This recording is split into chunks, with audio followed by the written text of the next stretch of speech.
સમાચાર છોટાઉદેપુરથી સામે આવ્યા છે। છોટાઉદેપુરના નસવાડીમાં ભીષણ આગ લાગી। નસવાડીના ઝેર ગામમાં 5 મકાનોમાં આગ લાગી છે। આગ લાગતા અફરાતફરી મચી। ભીષણ આગને કારણે ઘરવખરી બળીને ખાખ થઈ ગઈ છે। આગ લાગવાનું કારણ અકબંધ।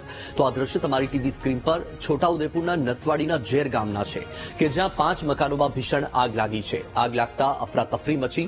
એક સાથે 5 મકાનોમાં આગ લાગવાના કારણે લોકોમાં પણ ભયનો માહોલ છે। કયા કારણોસર આગ લાગી તે હજુ સુધી સામે નથી આવ્યું। ભીષણ આગ છે, દ્રશ્યમાં પણ તમે જોઈ શકો છો। આગના કારણે ઘર વખરી બળીને ખાખ થઈ ગઈ છે। લોકોને નુકસાન થયું છે।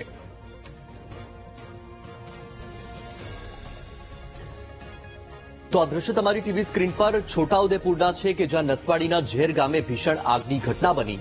આગ કયા કારણોસર લાગી તે હજુ સુધી સામે નથી આવ્યું, પરંતુ આ આગમાં ઘરવખરી બળીને ખાખ થઈ ગઈ છે।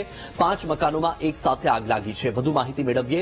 સંવાદદાતા રાજેશ ફોન લાઈન પર છે। રાજેશ, જાણવા માંગીશું કે આગની જે આ ઘટના બની છે કેવી રીતે બની, હાલમાં ત્યાં શું પરિસ્થિતિ છે અને આ જે 5 મકાનોમાં આગ લાગી છે તેમાં ઘરમાં કોઈ ફસાયેલું છે કે કેમ, શું માહિતી? જી, આ છોટાઉદેપુર જિલ્લાનું જે નસવાડીનું ઝેર ગામ છે, ઝેર ગામમાં 4 વાગ્યાની આજુબાજુ અચાનક જ આગ લાગી હતી। જોકે ઘરના જે લોકો હતા એ ખેતરોમાં કામે ગયેલા હોય, ઘરે કોઈ ખાસ હતું નહીં, પરંતુ અત્યારે જે આગ છે આગ વિકરાળ સ્વરૂપ ધારણ કર્યું છે। જોકે જે નસવાડી તાલુકો છે, નસવાડી તાલુકામાં ફાયર ફાઈટરની સુવિધા નહીં હોવાના કારણે કાં તો બોરેલીથી કાં તો કવાંટથી ફાયર ફાઈટરને બોલાવવું પડતું હોય છે।